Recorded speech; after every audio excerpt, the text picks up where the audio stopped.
Gees deur. En dat het veel goeie vrugte, onverganklike vrugte, sal voortbring in Jesus naam. Amen.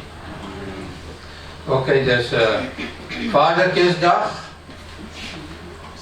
Dan moet ek toch iets zeggen over vader, over die vadertjes, hè?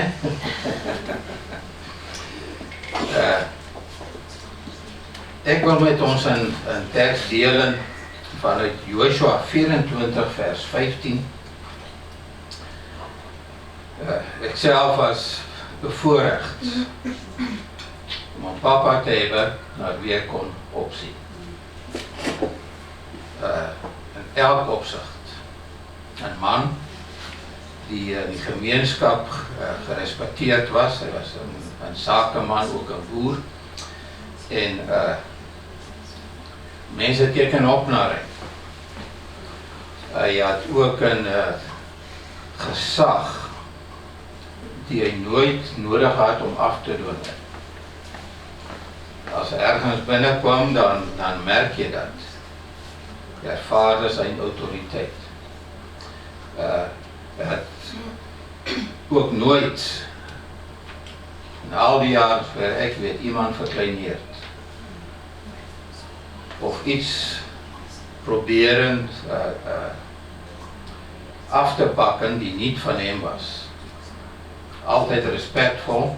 Hy was een groot, sterk man. Ek het nooit geweet solang hy leefde dat er iemand tegen hem opstond.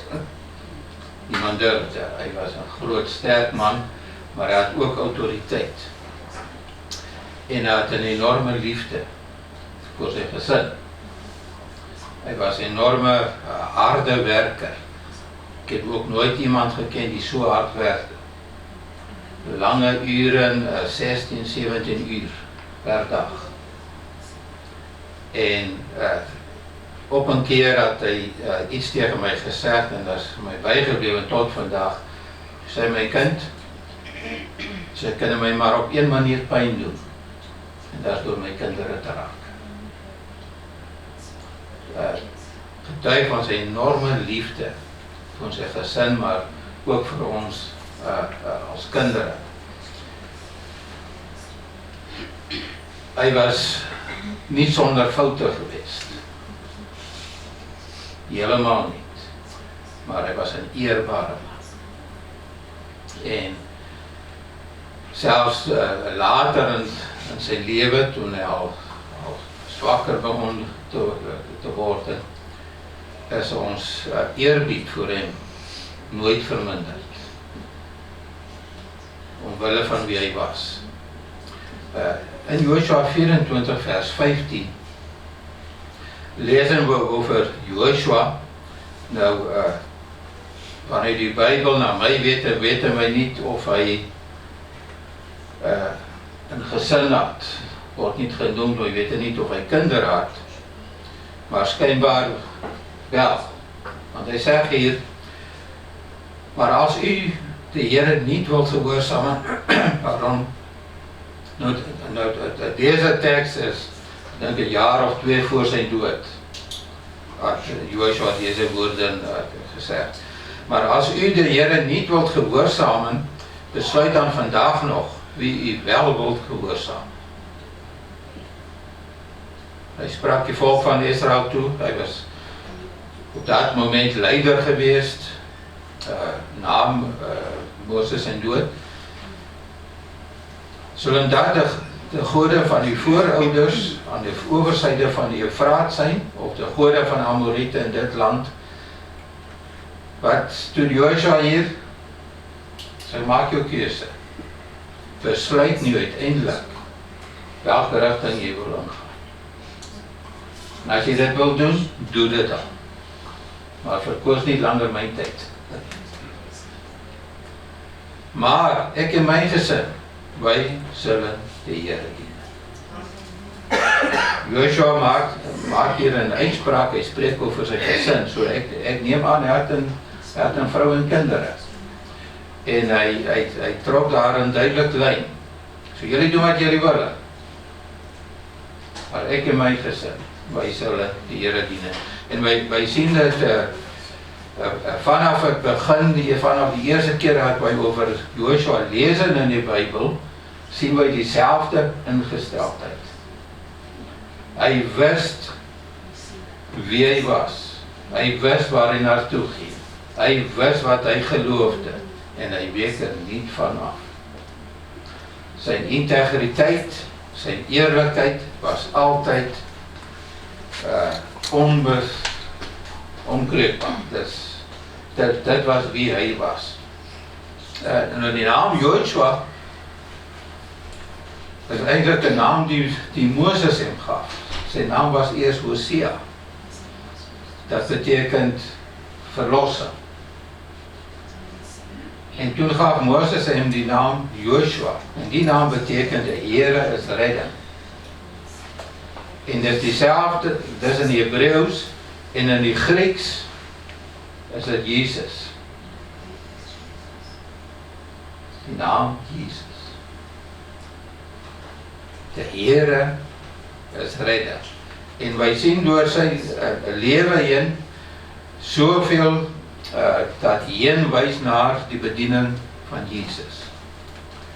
Nou Joshua gaf duidelijke leiding in zijn gezin. Hij liet het niet aan zijn vrouw over of aan iemand anders over. Hij gaf leiding in zijn gezin. Hij zei, dit is wie wij zijn als gezin. Dit is die richting waar wij in bewegen. En soms moeten wij dit doen. Ik herinner me ook een keer waar ik aan een van mijn kinderen moest zeggen, die was een tiener, heb ik een gesprek gehad en ik zeg, luister, dit is wie wij zijn. Dit is hoe wij dit doen. En dat was nooit weer nodig geweest. Papa moet ergens die lijn gaan trekken. God ziet die vader als leider van zijn gezin. En hij moet besluiten welke richting hij met zijn gezin wil gaan. Wat die waarden zijn. Zoals Joshua dat deed. Nou, aantal jaar geleden was ik bevoorrecht geweest om een mannenconferentie in Duitsland bij te wonen. Een conferentie van Rema geweest. En ik heb daar Duitse leiders, kerkleiders ontmoet. En op een dag had een van die kerkleiders gelegenheid om te spreken. En dat is iets waar wij misschien niet aan denken. Maar toen sprak hij over de invloed van die Tweede Wereldoorlog onder die mannen in Duitsland. Waren honderden duizenden mannen gestorven in die oorlog. Dus na de oorlog werden zoveel, misschien miljoenen kinderen opgevoed door mama's, door vrouwen, die in best deden. Maar er waren geen mannen om die jongens te leren hoe om een man te zijn, hoe een papa te zijn. En zij hadden zelf later gezinnen en zij wisten zelf niet hoe een papa te zijn. En zij droegen dat over aan hun zonen. En op dat moment, toen waren ze al die derde geslacht na de oorlog.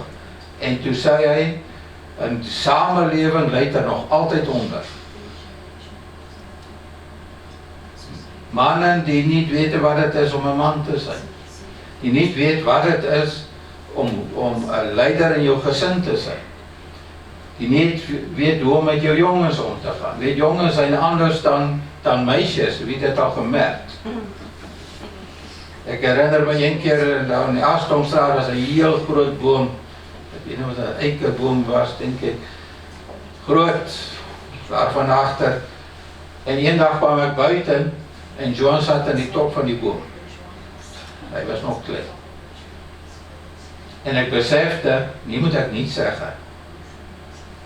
Als ik zei, mama iets moet zeggen, is, ja. dan val die bodem eruit, sy gaan begin huilen en skreeuwen en dan val die kind uit die top van die boom en ek dacht, ek laat hy. Ek wacht tot hy benede is en dan sal ek iets zeggen. Ek het het gedaan en sy het het pas later toen hy terug op moedertjie aarde was, want sy het het ontdek. Jongens zijn anders dan meisjes. En een mama kan nooit een zoon opvoeden, zoals een papa dit kan doen. Elkeen heeft zijn rol, een moeder is belangrijk, maar er zijn zekere eigenschappen, zekere waarden, die alleen een papa kan overdragen. Zijn jongens kan leren. En in Duitsland, tot vandaag, merken ze nog die nagevolgen van dit wat daar gebeurd is. Mannen die niet leiders kunnen zijn. Gebroken gezinnen. Mannen die zelf niet wisten hoe en zij droegen dat over aan hun kinderen die nu zelf gezinnen hebben en die ook niet weten hoe om dat te doen. We hebben het ook in Zuid-Afrika gezien, zoals u weet ben ik een Afri-Vlaam. Vroeger hadden wij de apartheid in Zuid-Afrika en grote menigte van die zwarte mannen gingen in die goudmijnen werken. Maar omdat er een gescheiden samenleving was, moesten gezinnen achterblijven en waar zij ook al vandaan kwam. Dus zij gingen in wat ze noemen hostels wonen, grote complexen waar alleen mannen elke een kamertje had of wat ook al. En daar werkten zij in die goudmijnen en ene keer per jaar gingen zij voor enkele weken naar huis. 1 keer per jaar. En dat had een impact op die jongens. Zij groeiden op zonder vaders. Zij zagen een vader 1 keer in het jaar. Voor enkele weken, misschien 3 weken of zo. Welke rol kon die papa dan nog spelen in de opvoeding van zijn zoon? En vandaag is Zuid-Afrika een land met, ik denk, een van die hoogste misdaadcijfers in de wereld. En dit is 30 jaar, meer dan 30 jaar nadat apartheid geëindigd is. Zijn die gevolgen er nog altijd? Ik denk, ze hebben die grootste moordcijfer ter wereld. Dat is skrikwekkend als je dat hoort. Ik denk 500 per week of zo die vermoord worden. En dat is een gevolg van die afwezigheid van vaders. Vaders die geen invloed meer hadden over die waarden van een gezin. Welke rechten die gezin inging. Hoe die jongens opgevoed zullen worden. Gezinsgeweld is vandaag van die hoogste ter wereld in Zuid-Afrika. En zij proberen die op andere manieren op te lossen. Maar weet u, als die vaders dit niet anders gaan doen, gaan die kinderen dit ook niet anders doen. En dan moet die staat maar proberen nog gevangenissen bouwen, nog grotere gevangenissen, zwaardere straffen. Dat is maar een gedeeltelijke oplossing. Als het niet vanuit die hart komt, gaan die mensen niet veranderen. Nou, Joshua was onder Moses een militaire leider geweest. Hij wist hoe een oorlog te voeren. Hij stond aan die hoofd van die leger en grote overwinningen behaald op die weg naar Canaan. Weet u, als een papa moeten wij soms oorlog voeren. En dan bedoel ik niet met wapenen. Soms moeten we op ons knieën gaan. In die strijd aangaan. Ter wille van ons gezinnen. Soms gaat het fout in een gezin. En dan moet je durven op je strepen staan. so gaan we dit nie doen. Soms is dit nodig om jou voet neer te sit en tegen die duiwel te zeggen, jy mag my gesin niet hebben. Jy wil vechten, oké, wij gaan vechten, maar ek weet hoe dit gaat eindigen. Ek heb die einde van die boek gelezen, hè? Ek ben meer dan een oorwinnaar. Duurt het een week, duurt het een jaar, duurt het 10 jaar, maar ek zeg je vandaag, duivel, ik zal niet opgeven. Ek gaan jou vechten iedere dag. Voor het leven van mijn kind en mijn vrouw en mijn gezin en mijn kleinkinderen.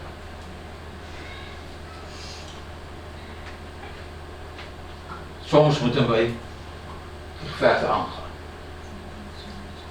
Het helpt niet om weg te lopen en te denken, die dingen gaan vanzelf in orde komen. Iemand moet iets doen. Josua was ook een van die 12 verspieders geweest. Dus hij werd uitgestuurd door Moses om Kanaan te gaan verkennen. En de taak van die verspieders waren om inlichtingen te winnen. Zoals die inlichtingendiensten vandaag. Hè. En om die een vraag te beantwoorden, hoe zullen wij de overwinning behalen? Waar zijn daar zwakten die wij kunnen gebruiken? Waar is die verdediging niet zo goed? Weet u, dus ook een taak van een papa. Wanneer er problemen zich voordoen in een gezin, om bidden van God wijsheid te gaan vragen, zeg, hoe gaan wij hier die overwinning behalen? Wat moet ik doen? Wat moeten wij als gezin doen? Hoe moeten wij die zaak gaan aanpakken? Om hier overwinning te behalen. En ik dank de Heer voor dat tekst in Jacobus waar hij zegt, wie wijsheid kort komt, moet het van God vragen. En hij zal het geven. En soms denk ik, er moest een paar woorden bij geschreven zijn. Hè?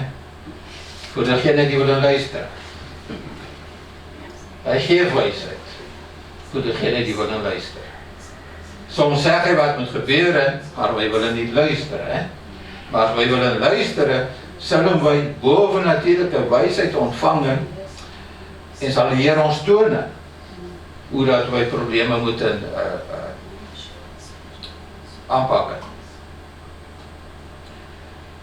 Het helpt niet om wijsheid te vragen en te zoeken als wij niet gaan instemmen met God.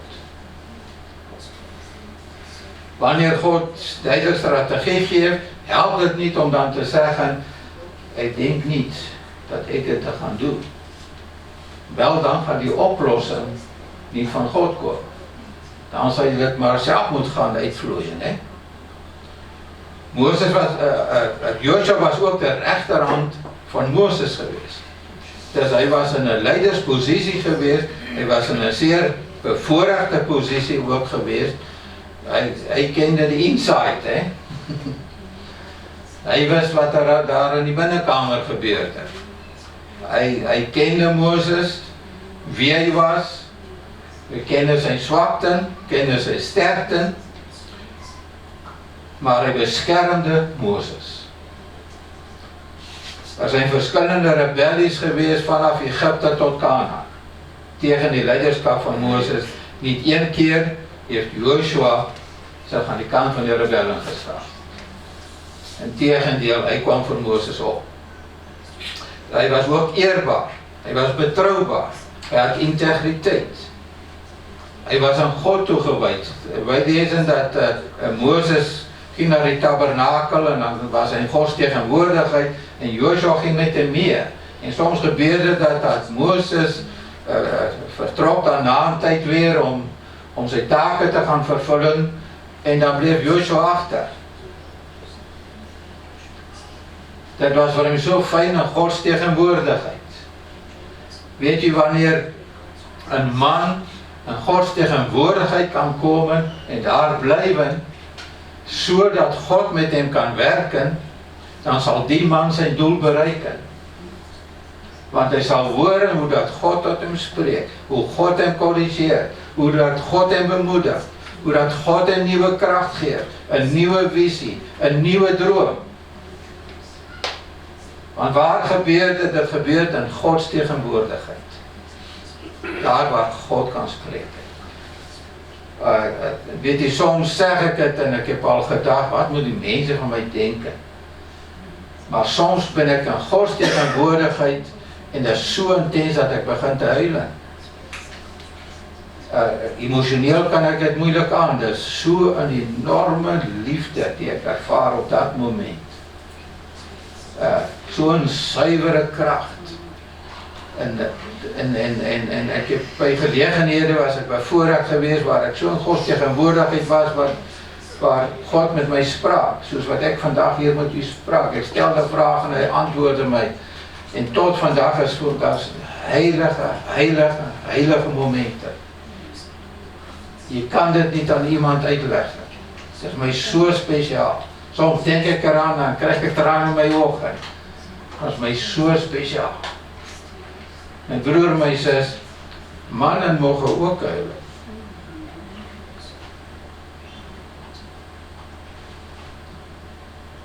Soms raak God jou so diep, dat al dat uiterlijk doen alsof, al dat uiterlijk beeld die Bybel voor, dat valt er gewoon af. Die echte blijft open. Dat echte die zegt, Jezus, dank je wel. Je hebt ook mij gered. Ik ben ook wie ik ben, omdat u mij gered heeft. U heeft voor mij die prijs betaald. Dankzij u ben ik een kind van God. Dankzij u ben ik gezegend. Dankzij u bezit ik zoveel wijsheid. Dankzij u heb ik deze succes en daar die succes gehad. Ik wil vandaag tegen u zeggen, mijn broer, mijn zus, God kan zo'n man gebruiken.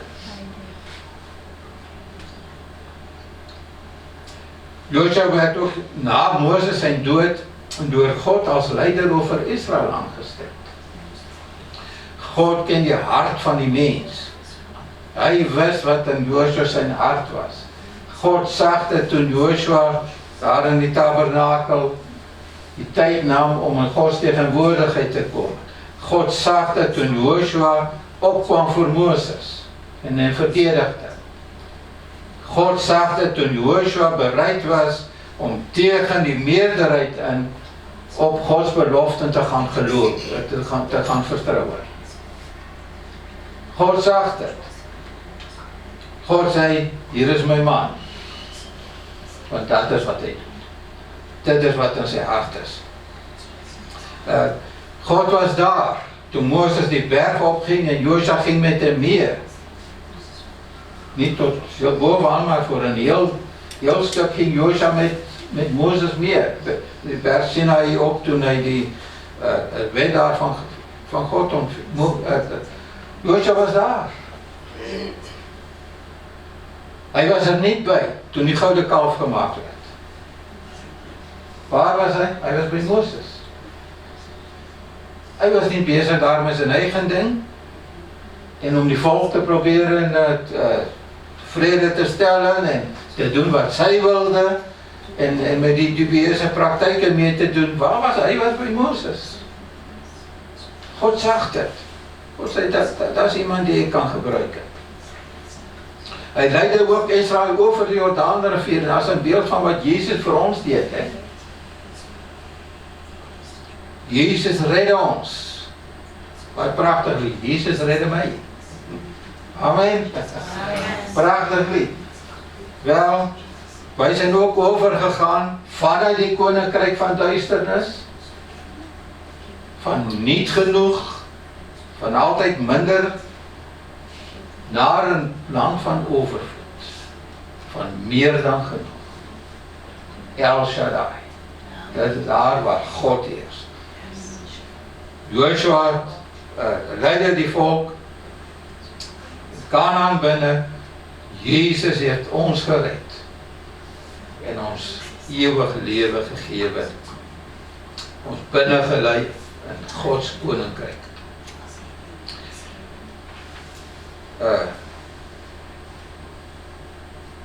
Wij lezen ook over de verovering van Kanaan. Joshua was de leider geweest. God gaf hem strategie. God zei tegen hem, oké, nu deze stad, dan die volgende stad. Heel duidelijk zei God tegen hem wat hij moest doen. En Joshua luisterde, hè? Meestal. Wanneer hij niet luisterde, verknalde hij het. En waren er gevolgen. En de eerste stad was Jericho. U kent dat geschiedenis, ze moesten rond die stad wandelen, 7 dagen of 6 dagen, 1 keer per dag rond die stad. En stilte. En dan die 7e dag, 7 keer. En die 7e keer moesten ze gaan juichen, een overwinningskreet. En die muren stortten in. Wat een overwinning, hè? Omdat zij luisterden naar God. Hoe wist Joshua dat? Hij nam die tijd om in Gods tegenwoordigheid te komen en te luisteren wat God zei. En toen kwam Ai. Ai was een veel kleinere stad geweest. En zij dachten, wij hebben in Jericho ingeblukt, hè. Dus wij gaan maar zo van ons zwakste soldaten, luistersoldaten, die niet veel waard zijn, en een kleine groepje, die gaan wij sturen en zij gaan de trap klaarspelen met Ai. En zij leden in een enorme nederlaag. Omdat zij niet Gods tegenwoordigheid kwam. En naar hem luisterde. Zij dachten, nu kan ik het zelf. Ik heb God niet meer nodig. Voor die grotere zaken zou ik wel naar hem gaan, maar ja, verder, ik doe wat ik wil. En Joshua was een zak en as.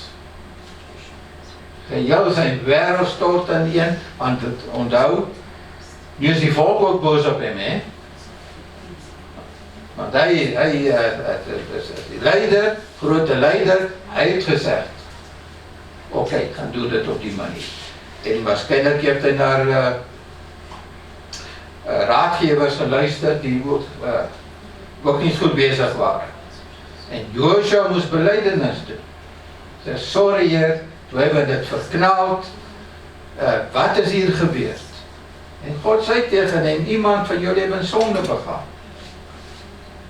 Want Jericho is een beeld van totale toewijding aan God. Alles wat wij hebben, lichaam, ziel en geest, wijden wij aan God toe.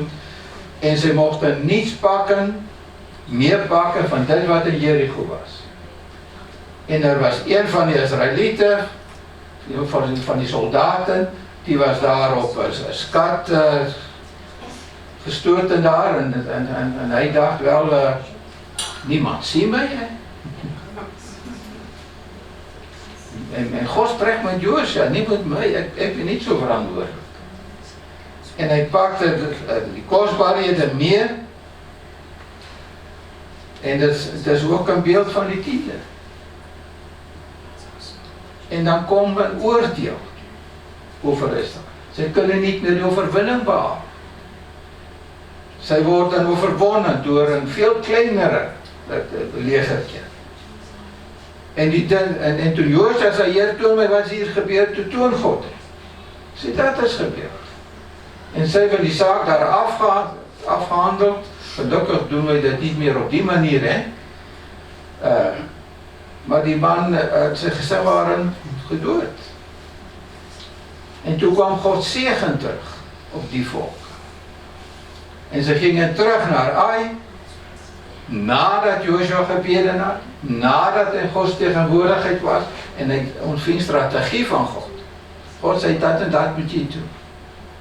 En hij paste de strategie toe en ze behaalden verpletterende overwinning over Ai. Zij gingen naar de stad met een groep soldaten, recht van voor naar de poort.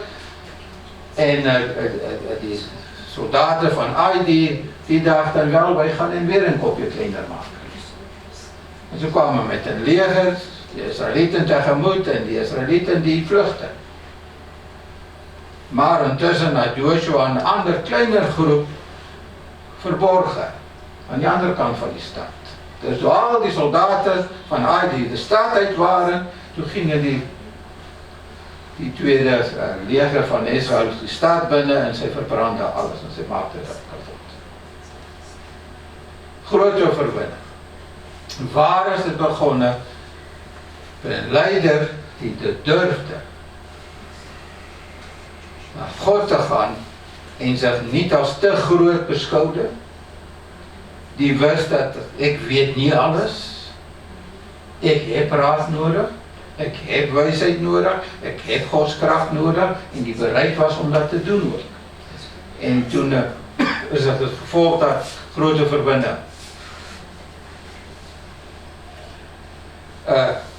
Joshua was niet alleen een militaire leider. Hij was ook een geestelijke leider geweest. Als mannen moeten wij ook tegen onze gezinnen kunnen zeggen, dit is wat God zegt. Dit is wat die Bijbel zegt. Dit is wat die Heer wil van ons. En op een bepaald moment waren Israëlieten in een oorlog betrokken. Dat was een hele tijd van oorlog die tijd. Ze moesten een land innemen, hè? Stad na stad. En die gevecht was nog bezig en die zon dreigde onder te gaan. En Joshua ging bidden. En hij hoorde van God. En Joshua sprak het uit. Zei, zon staan stil. We hebben hier een taak die wij nog moeten afhandelen. En hij sprak die maan aan. Hij zei, je gaat even niet opkomen. Die zon moet nog eerst zijn werk doen. En het bleef licht. En de Israëlieten konden de overwinning behalen. En pas daarna, na de grote nederlaag van die vijand, is die zon ondergegaan. Joshua deed dat met woorden. Hij was een gesprek met God. Hij hoorde bij God. Hij durfde dat uit te spreken. Broer, my zus, ik geloof dat er is een leemte aan mannen die kunnen instemmen met God en zeggen wat God zegt. Met God instemmen. En dikwijls, weet, mannen zijn ook maar ijdele wezens. Weet, vrouwen gaan voor de spiegel staan, zij doen smink aan en wij zien het soms van die rode lichten ook. Hè. Dan zie je een vrouwelijke chauffeur en die kwastje en die lipstift en iedereen rijdt en die is nog bezig daar en die doet rare manoeuvres, dan denk ik, die is bezig te sminken. Zo is het. Maar mannen zijn ook ijdel. Zij hechten zoveel waarde aan hun eigen opinie. En een eigen inzicht, en een eigen dit, en een eigen dat, en een eigen auto, en vrienden, en noem maar op. En positie. Dat zij niet in die positie zijn om bij God te horen. En dan begaan zij grote fouten en zij denken, hoe is dit gebeurd? Omdat je ijdel bent. Je bent te groot voor je schoenen. Doe dat schoenen uit en kom in Gods tegenwoordigheid. Zeg, Heer, ik ben niet zo groot als ik dacht dat ik ben. Wat zegt u? Wat zegt u over deze situatie? Wat wil u mij leren? Hoe moet ik het gaan aanpakken? En dan deelt God zijn wijsheid met ons, zeggen Jacobus, hij zal het doen zonder te verwijten. Zonder om een reden te zoeken om dat niet te doen. God houdt van een man die bereid is om naar hem toe te komen, zegt mijn papa. Wat zegt hij? Leer mij. Zeg het mij. Ik weet het niet, maar u weet. En dan gee God die oplossing. Die verovering van die Kanaan gebeurde niet in een keer, maar stap voor stap. Stad na stad, overwinning na overwinning moes ons behalen. Dat gebeurde geleidelik. My broer, my sis, my leven in kidstyd, in mikrogolftyd. Alles moet snel gebeur. Dat is een kidsbank. Dat is snel. Een bank binnen en snel weer buiten en die zaak is gebeurd. Je hebt geld in je zak of je gaat naar de McDonald's. En je hoeft je auto zelfs niet meer uit gewoon door. Kom aan de andere kant en dan heb je eten in je auto. Alles moet snel gebeuren. Als wij een beetje moeten wachten, dan werken we ons op. Andere dag moest ik bellen naar de kantonale, wat is het nu, wonen in Limburg, PIL. Ze hebben geprobeerd om mij, hoe zeggen jullie, een loer te draaien. En ik belde. En dan kwam bij de eerste persoon. Die kende het al. Ik leg die zaak uit. Er was bij ons een brief aangekomen. Wij zijn al meer dan 3 jaar verhuisd. En ik kreeg een brief plots in morgen. Ik was zelfs niet stout, ik was gewoon braaf. En dan stuur iemand mij zo'n brief. Zei, je bent ons meer dan €900 verschuldigd en je binnen 2 weken betalen en dan sturen we die advocaat. En ik dacht, wat is hier aan de hand? En gelukkig, ik bewaar alle documenten. En die bewaard, ik ging die documenten terug onderzoeken. En dat is onmogelijk. En ik belde naar daar, kwam bij de eerste persoon, die stuurde me door naar die tweede persoon.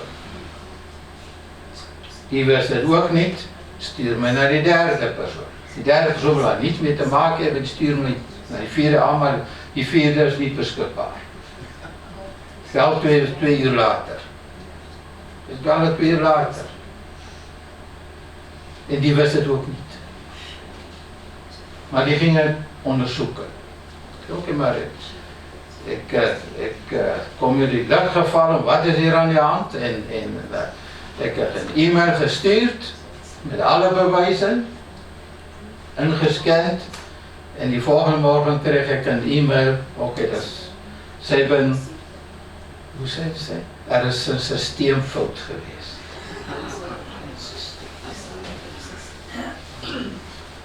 Oké, misschien ben ik niet zo rekenaar geletterd, maar ik stel mezelf de vraag, hoe kan een systeem zo'n fout begaan?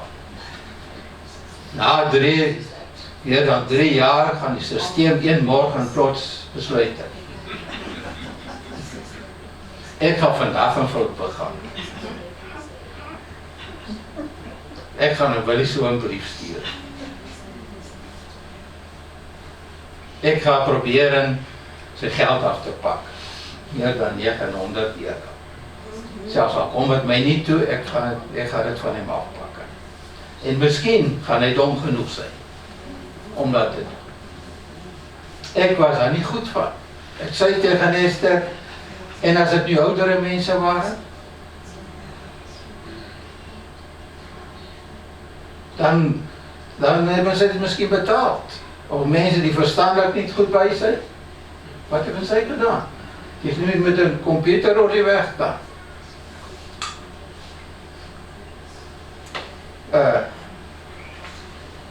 Dat was een heel stap voor stap. Ik was er niet goed van, oké, dat moet ik doen, dat moet ik doen, dat moet ik doen. Goed, het was een goede oplossing geweest. Maar in ons gezinnen, in onze leven, gebeuren alles niet ineens. Soms moeten we gaan strijden over een tijdperk. Soms moet je gaan strijden, mijn broer en mijn zus, voor je kind. Soms verander hij niet, of zij niet, onmiddellijk. Soms moet je die lijn gaan trekken. En besluiten, ik ga vechten voor mijn kind. Totdat het zover is. of er zijn probleme die je moet aanpakken en die oplossing komt niet direct. Wel, soms moeten wij gaan volharden over een tijdperk. Gaan staan op Gods belofte en in zijn wijsheid. En maar blijven staan totdat die overwinning daar is. Iemand had eens tegen ons gezegd, een voorganger in Zuid-Afrika, in die begin was die niet zo voor ons, dat wat we hier deden, maar na een aantal jaar, een dag, we waren met vakantie daar, dus zei tegen mij en Esther, ik moet het zeggen, als jullie twee staan, dan staan jullie. Ja. Want als je niet staat, dan leg je, hè? Leg je plat.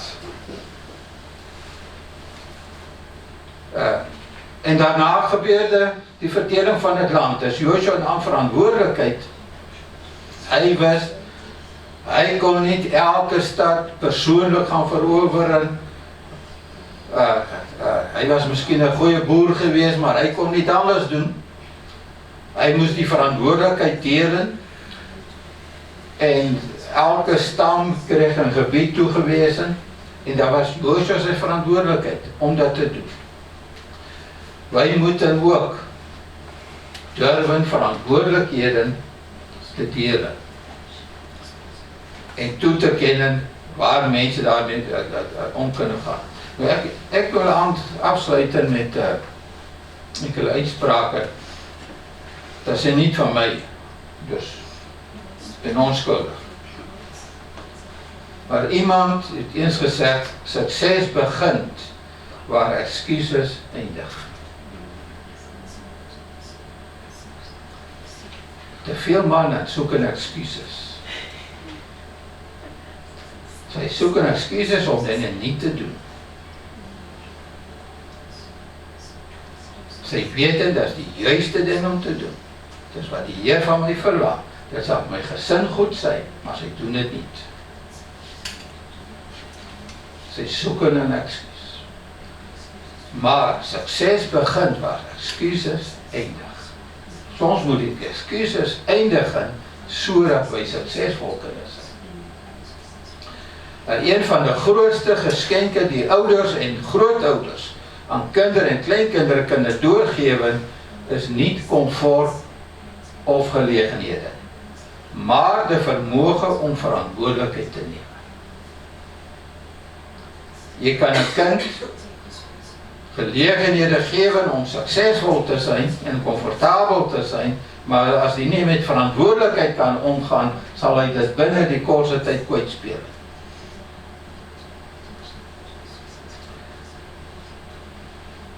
Kinderen moeten leren om verantwoordelijkheid te nemen, om trouw te zijn, om gehoorzaam te zijn, om te groeien. Weet u, dat is mijn verantwoordelijkheid of ik groei of niet groei. En dat is uw verantwoordelijkheid. En kinderen moeten leren dat zij ook keuzes moeten gaan maken om te groeien. Dat is hun verantwoordelijkheid. Jaren geleden is zeker een zuster weggegaan uit ons gemeente. Die zei, ik kan hier niet groeien. Oké. Ik denk sommige mensen kunnen hier niet groeien, want ze groeien in de verkeerde richting.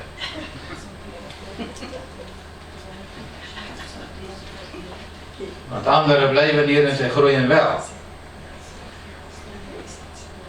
Maar dat is mijn eigen verantwoordelijkheid om te groeien of niet te groeien.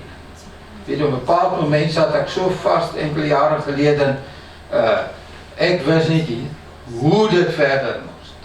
Hoe ik die doorbraak kon meemaken in ons bedienen. En ik en Esther, ik denk 3 maanden. Uren, dag na dag, luisterden wij naar zekere leren. Vooral van broeder Copeland. Wie dat wij zijn, onze identiteit, Gods wil voor ons. die segeninge die Heer aan ons wil gee. En ek dink dit was na 3 maande gewees, plots, toen viel dit van hier naar hier. En ek wist dit. God gaan dit doen. Weet nie hoe, maar hy gaan dit. En toe kwam die doorbraak en kwam die segeninge. Maar wie sy verantwoordelikheid was, het was my verantwoordelikheid geweest. Ek dacht, ek wil groeien. Ek wil dit ontvang wat die Here my wil gee. Dit is ons verantwoordelikheid om eerlik te zijn. Om leerbaar te zijn. Om hard te werken. My broer, my sis, wij willen soveel dingen aan ons kinderen meegeven. Maar als we ons kinderen kunnen leren om verantwoordelijk te zijn en verantwoordelijkheid te nemen ook, dan gaan zij zegeningen meemaken en doorbraken meemaken en gunst meemaken die ze op geen andere manier zullen kunnen ontvangen. En te leren om verantwoordelijkheid te nemen. En aan ons kinderen dit ook tonen. Dit is hoe dat je doet. Je neemt verantwoordelijkheid. Dit gaat niet vanzelf komen. Ik denk dat was vorige week ging ik Ewan ophalen bij zijn werk. En dan gaande bij zijn werk. En ik zei tegen hem, Ewan, zorg jij ervoor dat jouw kant in orde is. Doe jij dit op de juiste manier. En jy sal guns geniet. En jy sal gezegend zijn. Mijn broer, my sis, dit is niet gemakkelijk om een papa te zijn. Het is niet voor niets dat zoveel papa's sterven voor die mama's, hè?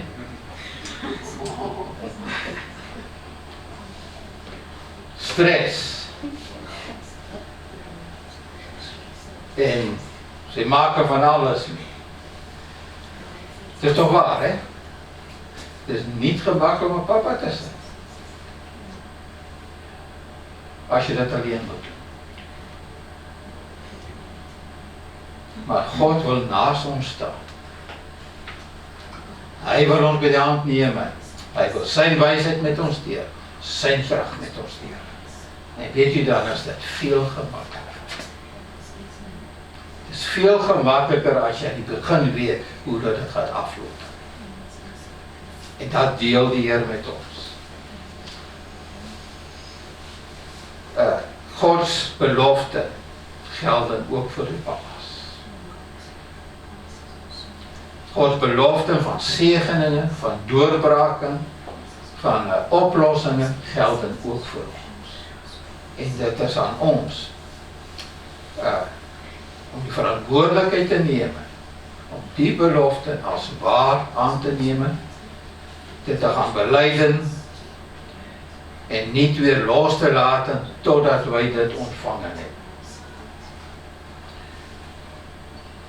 En, onlangs, ik denk was een dag of 2 geleden weer, toen herinnerde de Heer mij aan de zekere profetie die ik jaren geleden ontvingen had. In de afgelopen tijd gebeurde dit nog eens. Ik heb die profetie hier op cassette ook. Ik spreek van meer dan 30 jaar geleden. En die Heer herinnert mij daar.